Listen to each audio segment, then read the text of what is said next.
아멘. 네, 여러분 영화나 드라마 좋아하십니까? 저는 최근에 우리 아이들과 함께 모아나 2라는 이 디즈니의 애니메이션 영화를 보고 왔습니다. 상도동으로 이사 와서 처음 본 영화였는데 가만히 생각해 보니까 올해 영화관 가서 본 첫 영화였던 것 같습니다. 올해 처음 본 영화를 12월에 봤습니다. 그만큼 정신없이 바빴던 것 같은데, 자, 많은 사람들이 이 드라마나 영화를 볼 때에 기대하는 바가 있습니다. 먼저는 재미입니다. 코미디 영화라면 어떻게 되죠? 웃겨야 되죠. 액션 영화라면 화려한 액션이 있어야 합니다. 또 멜로나 드라마라면 마음에 와닿는 진한 감동과 눈물이 있어야 합니다. 이 장르에 따른 그에 맞는 재미가 다른 거죠. 코미디 영화인데 웃기지는 않고 눈물만 있다. 이 멜로 영화인데 감동이나 눈물은 없고 웃기게만 한다. 이거는 재미가 없는 영화라고 볼 수가 있는 것이죠. 또한 메시지가 있어야 됩니다. 영화나 드라마에는 시나리오를 쓴 작가나 연출한 감독이 전하고자 하는 메시지가 있습니다. 그 메시지가 무엇인가를 기대하며 그것들을 보게 되는 것이죠. 그래서 영화 속에 담겨진 그 메시지가 그것을 보는 관객들에게 잘 전달될 때 그것을 좋은 영화나 좋은 드라마라고 평가를 합니다. 자, 그런데 이 모든 것들보다 가장 중요한 것이 하나 있습니다. 저는 어쩌면 이게 제일 중요하지 않을까라고 생각을 하는데, 그것은 바로 그 모든 것들의 결말이 해피 엔딩이 되어야 한다는 것입니다. 결말에 주인공이 행복하게 끝나는 것, 모든 갈등과 문제들이 해소되어 모두가 웃으면서 마무리하는 그 결말, 그 해피 엔딩을 많은 사람들이 추구하고 있다는 것입니다. 흥행했던 드라마나 영화를 보면 대부분이 그와 같은 결말로 끝나는 것을 볼 수가 있는 것입니다. 아무리 막장 드라마라 할지라도 끝은 훈훈하게 끝이 납니다. 스토리가 진행되는 동안 얼마나 지지고 볶는지, 얽히고 설키고, 또한 여러 가지 갈등의 요소들이 더욱더 복잡하게 진행되면서 그것을 보는 사람들이 작가가 저걸 도대체 어떻게 마무리하려고 저러나 라는 마음이 들게 하지만, 결국의 끝은 어떻게 됩니까? 그 모든 것들이 풀어지는 그러한 결말, 해피엔딩으로 마무리된다는 것입니다. 왜 그럴까? 그것은 사람들이 그러한 결말을 좋아하기 때문인 것입니다. 여러분, 인생을 사는 것이 쉽습니까? 어렵습니까?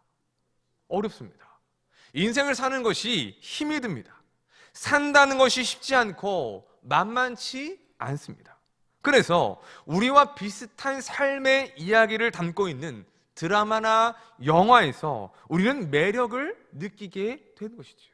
그걸 보면서 공감이 되고 또한 위로를 얻고, 때로는 그것을 보면서 이게 나와 같은 이야기구나, 나와 같은 사람이 나뿐만이 아니구나 라는 그러한 생각을 하게 된다는 것이죠. 그렇기 때문에 이야기의 끝이 좋게 끝나기를 원한다는 것입니다. 왜냐? 그걸 보면서 내 인생에도 그와 같은 행복이 있기를, 내 인생의 삶에도 지금은 너무나도 힘들고 어렵지만 그 영화나 드라마와 같은 해피 엔딩의 결말이 있기를 소망한 것이죠. 그러한 소망 중에 주어진 삶을 다시 한번 힘있게 살아낼 용기와 힘을 우리는 그러한 드라마와 그러한 영화를 통해서 얻을 수가 있게 된다는 것입니다. 오늘 우리는 또 한편의 해피엔딩으로 맞춰지는 이 룻기의 마지막 이야기를 살펴보려고 합니다. 오늘의 말씀을 통해서 그들의 이야기가 어떻게 해피엔딩으로 끝날 수 있었는가를 생각해 보고, 그와 같은 결말과 그와 같은 역사가 우리에게도 있기를 소망할 수 있는 그러한 시간이 되었으면 좋겠습니다. 자, 룻기는 절망과 죽음의 이야기로 시작을 했습니다. 엘리멜렉이라는 한 가정이 흉년을 피해서 이 베들레헴에서 모압 땅으로 이주를 하죠. 양식이 없는 고향 땅 베들레헴을 떠날 때에 그들은 부푼 기대와 소망을 가지고 떠나가게 되었을 것입니다. 하지만 그 땅에서 어떤 일이 벌어집니까? 그들의 기대와 소망과는 전혀 다른 일들이 전개됩니다. 먼저는 남편이 죽습니다. 또 결혼을 했지만 두 아들도 자식을 낳지 못한 채 죽음을 맞게 됩니다. 남편과 아들들 모두가 죽었다라는 그 현실만으로도 너무나 절망적이지만 이 남겨진 3명의 여인들이 앞으로 살아갈 그 모든 인생 또한 절망적일 수밖에 없다는 것입니다. 소망이 없는 삶이었습니다. 왜냐하면 그때 당시는 남자가 없이는 여자들 홀로 살아갈 수 없는 그와 같은 시대였기 때문입니다.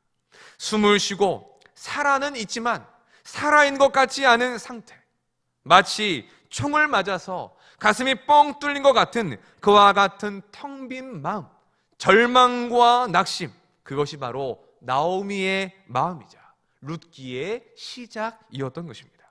자, 그런데 4장에 와서는 그 이야기가 완전히 달라지는 것을 볼 수 있습니다. 절망으로 시작했던 이야기가 소망으로 마무리됩니다.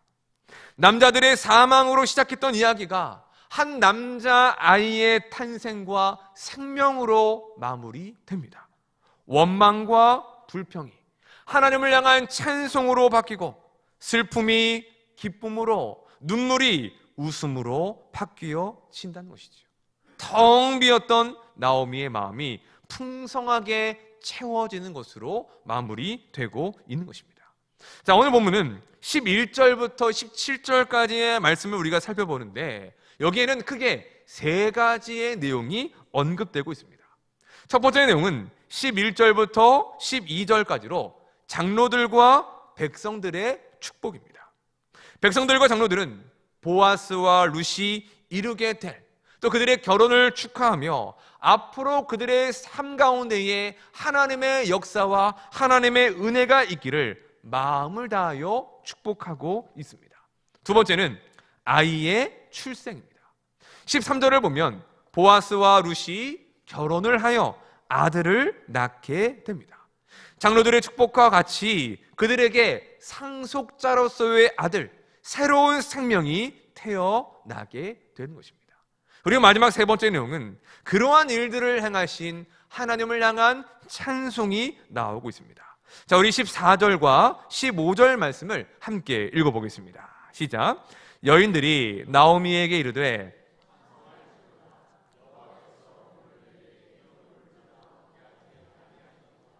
이 아이의 이름이 이스라엘 중에 유명하게 되기를 원하노라. 이는 내 생명의 회복자이며 내 노년의 봉양자라. 곧 너를 사랑하며 귀한 내 며느리가 낳은 자로다 하니라. 아멘. 자, 보아스와 룻 사이에서 아이가 태어났을 때 그 베들레헴의 여인들이 나오미를 찾아와 축하해 줍니다. 그 축하와 함께 더불어서 하나님을 찬송하고 있습니다. 축복으로 시작하여 한 아이가 출생을 하고 그 사람들의 축하가 이제는 하나님을 향한 찬송으로 마무리되고 있는 것입니다. 이 모든 장면 속에서 우리는 어떠한 감정을 느끼게 되느냐? 그들이 얼마나 기뻐했는가? 그들이 얼마나 축하하는가? 행복이 가득한 그와 같은 장면을 우리가 보게 된다는 것입니다. 16절을 보면 나오미가 아기를 품에 품었다라고 말씀합니다. 저는 이 장면이 룻기에서 가장 중요한, 클로즈업 되어야 될 중요한 부분이라고 생각을 합니다. 왜냐하면 남자들의 죽음으로 모든 것을 상실하고 텅 빈 가슴으로 살았던 나오미가 이제는 새롭게 태어난 그 아기, 새로운 생명을 그 품에 안고 희망찬 미래를 바라보고 있는 장면이기 때문이라는 것이죠. 한번 생각해 보십시오. 태어난 아이를 품은 그 나오미의 모습이, 그 나오미의 얼굴이 과연 어떠한 표정을 짓고 있겠습니까? 세상의 모든 것을 다 가진 듯한 얼굴이었을 것입니다. 잃어버렸던 기쁨과 소망을 회복한 행복이 가득한 얼굴이었을 것입니다. 그리고 그러한 얼굴로, 그러한 눈빛으로 품에 안은 그 손자 아이를 바라보았을 것입니다. 만약 제가 영화 감독이라면 바로 이 장면, 나오미가 아이를 품에 안고 있는 그 모습을 엔딩 장면으로 담아서 그 영화를 마무리할 것 같습니다. 룻기의 해피엔딩을 가장 잘 묘사해주고 표현해주고 있는 그러한 장면이기 때문인 것입니다.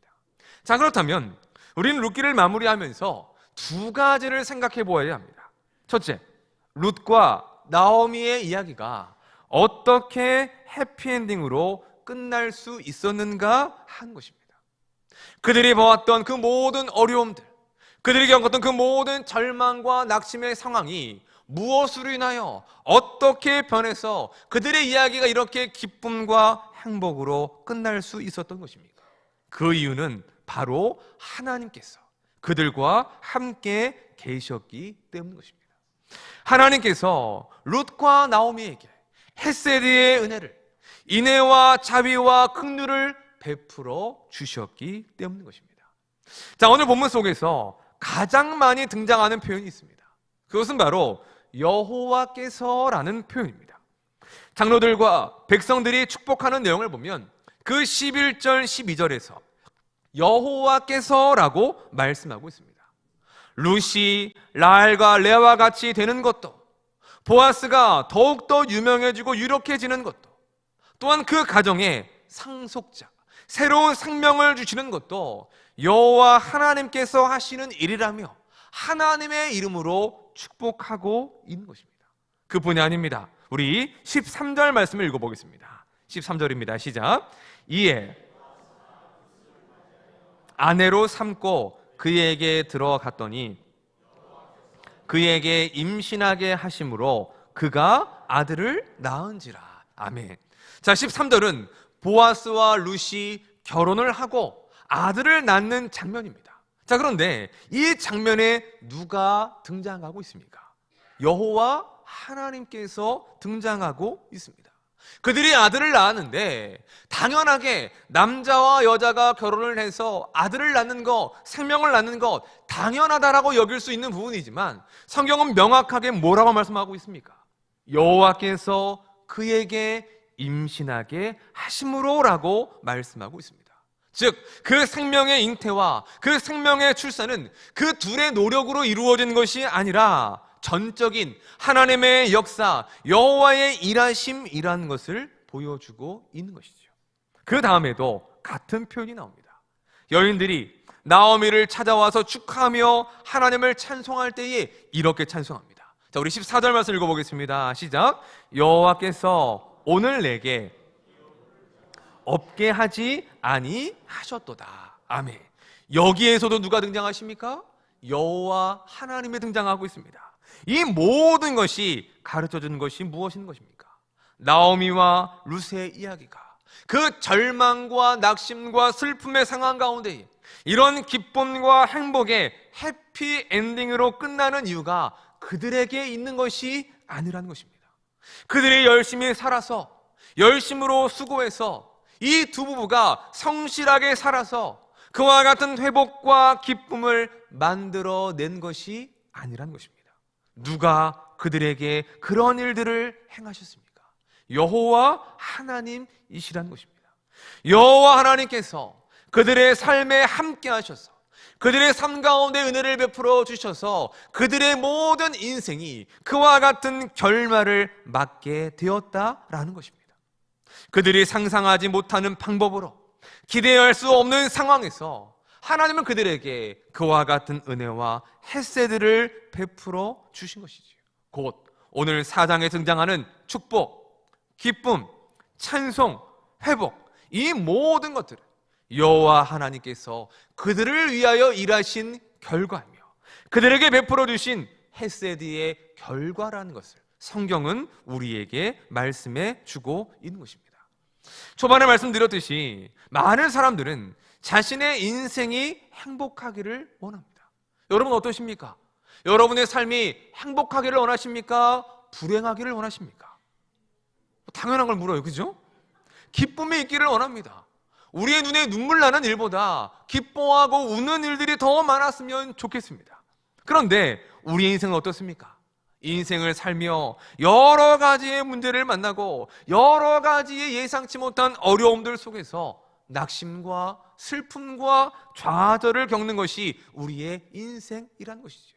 그런 가운데서도 우리가 어거지로 힘을 내고 여러 가지 일들을 통하여서 그 모든 문제를 해결함으로 우리가 꿈꾸는 바가 무엇입니까? 다시금 웃을 수 있는 그러한 해피엔딩을 소망한다는 것입니다. 이 모든 것들이 바로 우리의 마음이라는 것이죠. 그런데 정말 중요한 것은 우리가 암만 노력한다고 해서 그 모든 문제가 해결이 되느냐? 우리가 정말로 그 슬픔이라는 것을 기쁨으로 바꿀 수 있느냐? 그 낙심과 절망을 소망으로 바꿀 수 있느냐? 그렇게 행할 능력이 우리에게는 없다는 것입니다. 무엇보다 우리가 알아야 될 것은 우리가 회복을 만들어낼 수 없고 우리가 기쁨을 만들어낼 수 없고 우리가 아무리 노력한다 할지라도 그러한 일들이 우리의 노력으로 이루어질 수 없다는 것을 깨달아야 한다는 것이지요. 이것이 바로 인간의 한계인 것입니다. 자, 그렇다면 우리는 무엇을 해야 하는 것입니까? 그것은 하나님을 바라보는 것입니다. 내가 노력하고 내가 애쓰는 것이 아니라 하나님을 바라보고 하나님을 의지하는 것입니다. 하나님을 찾아야 하는 것입니다.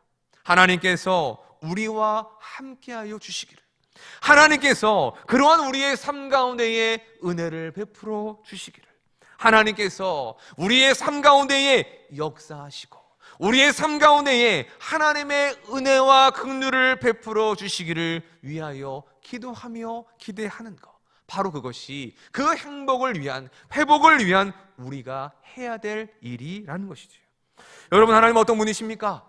우리가 가진 모든 삶의 문제들을 해결해 주실 수 있는 분이십니다. 또한 우리의 삶을 회복시켜 주시는 분이십니다. 우리의 슬픔을 기쁨으로 바꾸시며 우리의 눈물을 웃음으로 바꿔주실 수 있는 유일하신 분은 바로 하나님밖에 없으시다라는 것이죠. 여러분 믿으십니까? 그 하나님이 바로 우리의 하나님이신 것입니다. 아브라함과 사라에게도 많은 어려움들이 있었습니다. 그 가운데에 가장 큰 어려움이 무엇이었냐? 아들이 없다라는 것, 상속자가 없다라는 것이 그들에게 너무나 큰 삶의 문제였습니다. 하나님은 그들을 갈대아 우르에서 불러내실 때에 이미 무엇을 약속하십니까? 내가 너에게 아들을 주겠다. 그리고 내가 너에게 땅을 주겠다라고 말씀하십니다. 아들과 땅에 대한 약속을 주시는데 저는 생각할 때 아브라함이 이 두 가지 약속 중에 어떤 것에 붙들려 나아갔을까라고 생각해 본다면 저는 아들에 대한 약속이라고 생각합니다. 이미 갈대아 우르에서도 아브라함은 땅이 많고 많은 것들을 부유하게 살아갔었던 사람으로 추정되기 때문입니다. 그만큼 아들이라는 것, 아들을 주신다는 그 약속이 그들에게는 너무나 큰 소망이었다는 것이죠. 그런데 하나님이 그들에게 아들을 쉽게 주십니까? 안 주십니다. 75세에 부르셔서 약속을 하셨는데 5년이 지나도 10년이 지나도 20년이 지나도 심지어 그들의 모든 아들을 낳을 수 있는 그런 몸의 생리적인 것들이 끊어지는 상황 가운데서도 하나님은 약속하신 아들을 주시지 않습니다. 뭐라고 말씀하십니까? 그래도 때마다 오셔서 내가 너에게 아들을 줄 것이다, 아들을 낳을 것이다 라고 하는 약속을 계속해서 주실 뿐이지 실제적인 아들을 주시는 일들은 이루어지지 않는다는 것입니다. 그 마지막 때에 하나님의 사자가 방문합니다. 그리고 또 약속을 주십니다. 아들을 낳을 것이다. 그때 사라가 그 말을 듣고 어떻게 반응하는지 아십니까? 웃어버립니다. 속으로 웃습니다. 그 웃음은 기쁨, 하나님께서 이제 나에게 아들을 주시려나 보다 라고 하는 기대와 소망의 웃음이 아니었습니다. 이건 기가 막혀서 나오는 웃음이었습니다. 하나님, 나도 아브라함도 이제는 늙어서 아들을 낳을 수 있는 몸의 능력이 없어졌는데 무슨 내가 아들을 낳겠습니까? 그게 무슨 즐거움입니까? 하나님 농담도 잘하십니다. 이런 웃음이라는 거죠. 그런데 1년 뒤에 하나님은 사라가 정말로 웃게 하십니다. 어떻게 해요? 아들을 주심으로 즐거움을 허락해 주셨다는 것이죠. 100세 된 아브라함과 90세 된 사라에게 인간의 생각으로는 도저히 불가능한 그와 같은 일들을 하나님은 아브라함과 사라 가정에 허락하셨다는 것입니다. 창세기 21장을 보면 이와 같이 말씀하고 있습니다. 여호와께서 말씀하신 대로 사라를 돌보셨고 행하셨다. 하나님께서는 결국 사라가 즐거워하며 웃을 수 있게 하여 주셨는데, 그 모든 일들이 누구로부터, 또한 누가 행하신 일입니까? 하나님께서 그를 돌보시고 그에게 은혜를 베풀어 주신 결과가 바로 이삭이라는 웃음이라고 뜻을 가진 그 아들의 탄생으로 나타나게 된다는 것입니다. 룻기의 이야기가 해피엔딩으로 끝나는 이유도 역시 그렇습니다. 누가 그들을 돌봐 주셨습니까? 하나님께서 그들을 돌보셨기 때문입니다.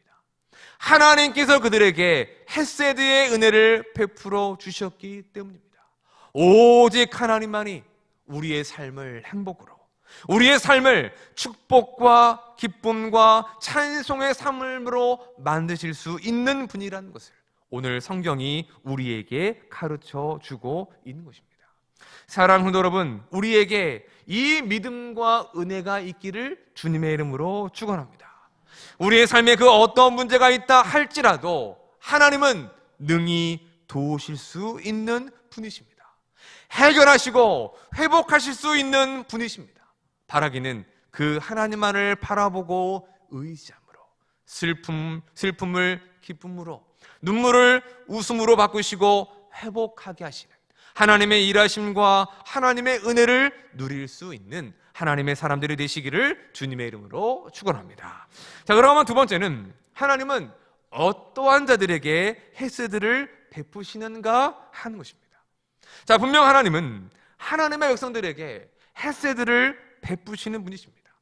어려움 속에서 건져주시고 채워주시고 부족함을 풍성케 하시는 분이십니다. 자, 그런데 문제가 있습니다. 그것은 모든 하나님의 백성들이, 모든 그리스도인들이 공평하게 똑같이 그 모든 분량대로 다 받고 누리는 것은 아니라는 것입니다. 사람들마다의 개인력을 보면 누군가는 더 많이 받은 것 같고 누군가는 적게 받은 것 같은 그러한 일들을 우리가 보게 된다는 것이죠. 자, 이 부분에 대해서 많은 신학자들이 구별하는 것이 있습니다.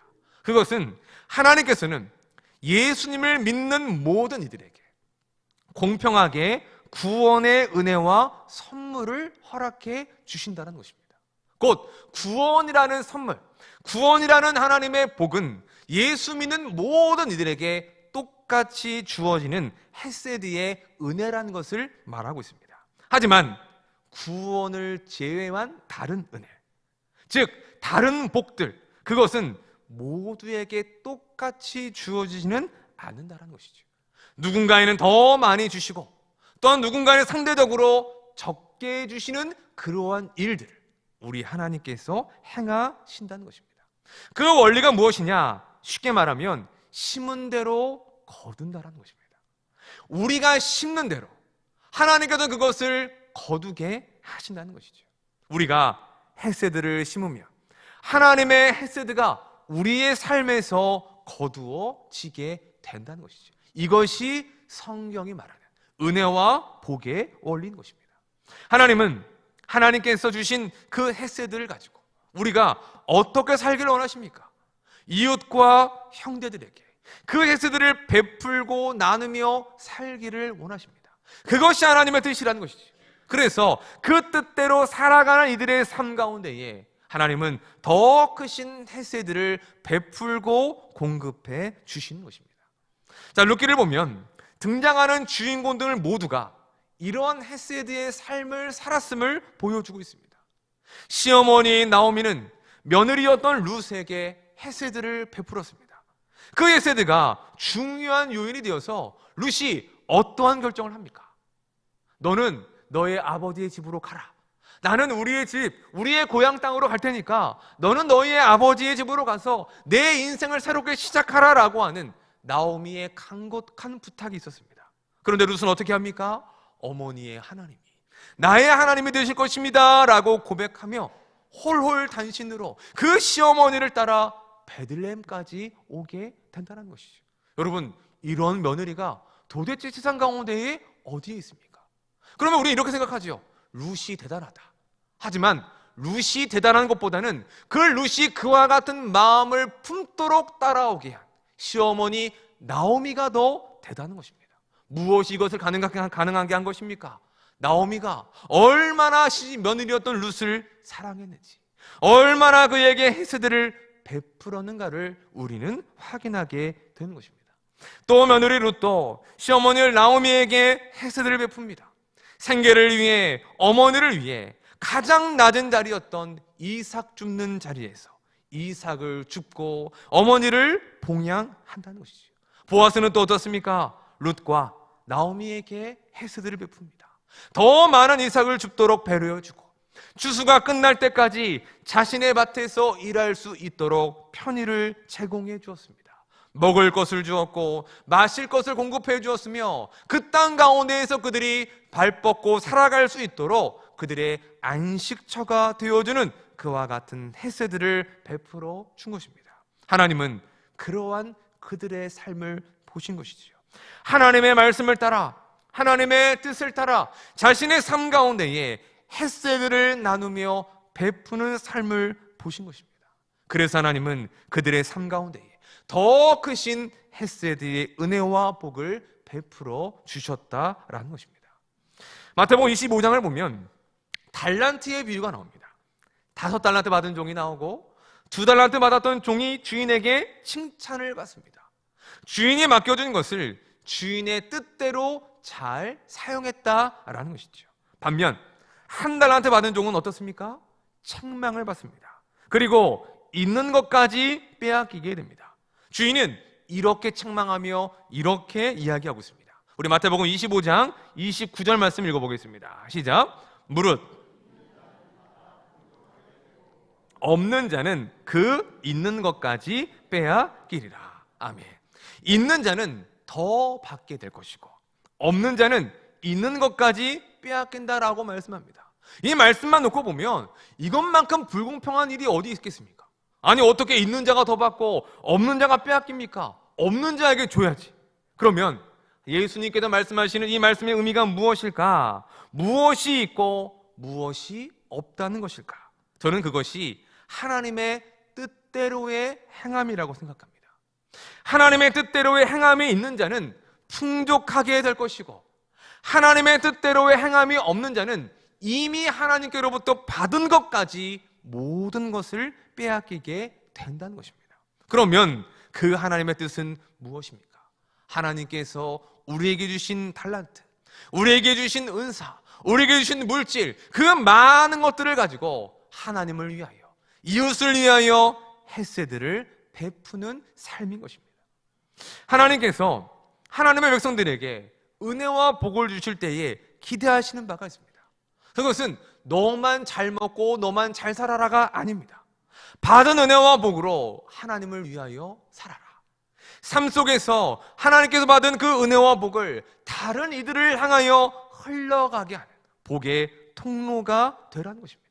이것이 하나님께서 우리에게 많은 것들을 허락하여 주신 궁극적인 이유가 되는 것이죠. 그래서 우리가 살아가는 동안에 헤세드를 나누며 베푸는 삶을 살아간다면 하나님은 우리의 삶을 보시고 더 풍성하게 채워주시는 것입니다.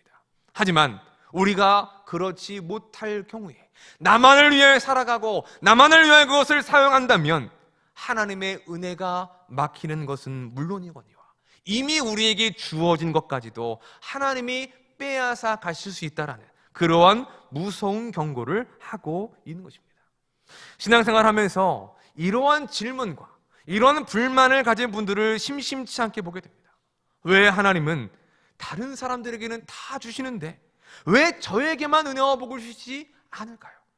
똑같은 기도의 제목으로 기도하는데 왜 하나님은 저 사람에게는 응답해 주시고 저의 기도에는 응답해 주시지 않을까요? 라고 하는 신앙의 질문과 고민을 가지신 분들이 있습니다. 혹 우리 가운데도 그런 분이 있으시다면 그 질문을 이렇게 바꾸셔야 합니다. 어떤 질문이냐? 하나님이 주신 헤세드를 다른 이들에게 베푸는 삶이 나에게 있는가? 나는 하나님께서 내게 주신 은혜와 복을 나누는 삶을 살고 있는가? 바로 이것을 두고 우리 스스로에게 질문해 보아야 한다는 것입니다. 우리에게 헤세드의 삶이 있다면, 받은 은혜와 복을 나누는 삶이 있다면 하나님은 반드시 당신의 헤세드를 우리에게 부어 주실 것입니다. 더 풍성하고도 풍족하게 채워 주실 것입니다. 왜냐? 그러한 삶이야말로 하나님이 기뻐하시는 삶이요, 하나님의 뜻대로 행하는 삶이 되기 때문인 것입니다. 사랑하는 성도 여러분, 하나님께 받은 헤세드를 하나님의 뜻을 행하는 데에 사용할 수 있는 우리 모두가 되시기를 주님의 이름으로 축원합니다. 내가 받은 헤세드와 내가 받은 은혜와 복을 나만이 아니라 다른 이들을 위하여, 하나님의 나라와 하나님의 영광을 위하여 나아가며 사용할 때에 하나님은 그런 우리의 삶에 더 크신 헤세드의 은혜를 베풀어 주실 것입니다. 말씀을 정리하겠습니다. 죽음과 절망으로 시작된 룻기는 이제 생명과 소망으로 막을 내립니다. 룻과 나오미, 보아스가 어려운 중에도 하나님의 뜻을 행하는 헤세드의 삶이 있었기에 하나님은 더 크신 헤세드를 그들의 삶 가운데 베풀어 주셔서 그들의 모든 것들을 회복시켜 주시고 기쁨의 결말을 허락해 주신 것입니다. 사랑하는 성도 여러분, 여러분에게는 또 우리에게는 어떠한 삶의 문제가 있습니까? 어떠한 고통이, 어떠한 고난이, 어떠한 아픔이, 어떠한 슬픔이 여러분의 마음을 상하게 하고 낙심하게 하며 눈물 짓게 하고 있습니까? 그것이 무엇이건 괜찮습니다. 왜냐하면 하나님은 우리를 그 상태 그대로 내버려 두시는 그러한 분이 아니시기 때문입니다. 룻과 나오미에게 해피엔딩을 허락하신 그 하나님께서는 지금도 우리를 위하여 일하시고 우리에게 이와 같은 기쁨과 소망과 이와 같은 회복의 은혜를 주시기 위하여 쉬지 않고 일하고 계시는 우리의 하나님이시기 때문입니다. 그런 은혜와 삶을 바란다면 우리는 무엇을 해야 합니까? 먼저는 하나님을 믿고 의지해야 합니다. 룻과 나오미와 함께 하신 하나님이 우리와 함께 하시기를, 그들의 삶에 기쁨과 웃음과 회복을 주신 그 하나님께서 우리에게도 기쁨과 웃음과 회복을 주시기를 소망하며 그 하나님을 믿고 의지할 수 있어야 하는 것입니다. 또 한 가지는 우리의 삶이 헤세드의 삶이 되어야 합니다. 우리가 헤세드의 삶을 살아갈 때에 하나님은 그런 우리의 모습을 보시며 우리의 부족함을 채우시고 이미 우리가 받은 것보다 더 풍성한 은혜를 주실 것입니다.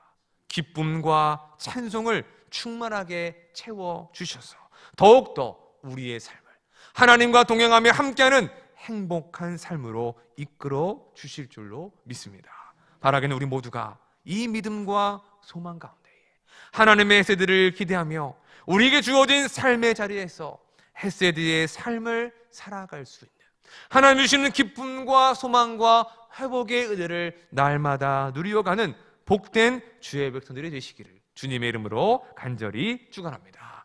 우리 시간 함께 들은 말씀 생각하시면서 우리 찬양 하나 하고